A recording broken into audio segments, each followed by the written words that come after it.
நிறைய பாய்ஸ்க்கு மத்தியில நானும் ஒரு கேர்ளை ப்ளே பண்ணும்போது ஸ்டார்டிங்ல கொஞ்சம் பயம் இருந்துச்சு. ஆனா இப்போ அதை நினைச்சு ரொம்ப சந்தோஷமா இருக்கு, ரொம்ப பெருமையா இருக்கு. இன்றைக்கு 200க்கும் மேற்பட்ட நிகழ்ச்சிகளை கீபோர்டு வாசிச்சிருக்க ஒரு இளம் கீபோர்டிஸ்ட் தான் வருணிகா. இது வருணிகாவோட ஸ்டோரி. இப்போ வரைக்கும் கிட்டத்தட்ட ஒரு 200க்கும் மேற்பட்ட ஷோஸில் நான் கீபோர்ட் ப்ளே பண்ணியிருக்கேன். நான் ஸ்டானிக்லிஃப் கொட்டக்கலையில் இருக்கேன். நான் ஒரு A-level ஸ்டூடெண்ட். ஃபேமிலியில் எல்லாருமே மியூசிக் ஃபீல்டில் உள்ளவங்க தான். அதனால அவங்க நிறைய ஷோஸ்க்கு என்னை கூட்டிகிட்டு போயிட்டு சின்ன வயசுலேருந்து பார்த்து எனக்கும் மியூசிக்லாம் இன்ட்ரெஸ்ட் வந்துச்சு.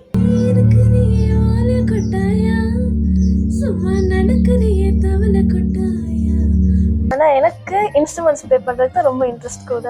அதுலேயும் கீபோர்ட் ப்ளே பண்ணுறது தான் எனக்கு ரொம்ப ஆசை. கிட்ட இருந்து மியூசிக் சம்மந்தமாக நிறைய விஷயங்களை கற்றுக்கிட்டேன். ஃபஸ்ட்டாக 2018 தான் நான் ஷோஸில் கீபோர்ட் ப்ளே பண்ண ஆரம்பித்தேன். இப்போ நான் A-level படிச்சுக்கிட்டே தான் என்னோட பேஷனையும் பார்த்துக்கிட்டேன். இந்த ட்ரீம் என்னன்னா ஃபாரின் கண்ட்ரீஸில் நிறைய ஷோஸ் வேணும்னு நான் இன்னும் ஆசைப்படுறேன். அது மட்டும் இல்லாமல் நான் உன் பார்வையாலே அப்படிங்கிற ஒரு சாங் கம்போஸ் பண்ணியிருக்கேன். இன்னும் மேலும் நிறைய சாங்ஸ் கம்போஸ் பண்ணணும்னு ஆசை.